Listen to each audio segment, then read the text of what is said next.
klopft dat an die Tür wie Petersens Land.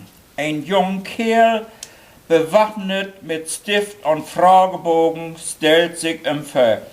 Guten Tag, Herr Petersen. Ich komme vom Meinungsforschungsinstitut Info Intern.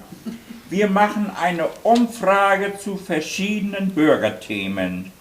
Wären Sie bereit, ein paar Fragen zu beantworten? Na, dann scheiße man los, mein Jung.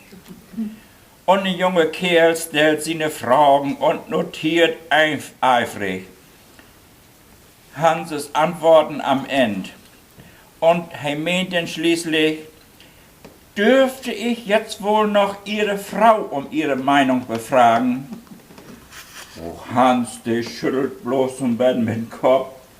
Meine Frau, der ist nicht zu Hus, aber was meine Frau von Meinung hat, das ist gar nicht schwer zu singen. Die meint meistens just genau das Gegenteil von das, was ich mein. Ja.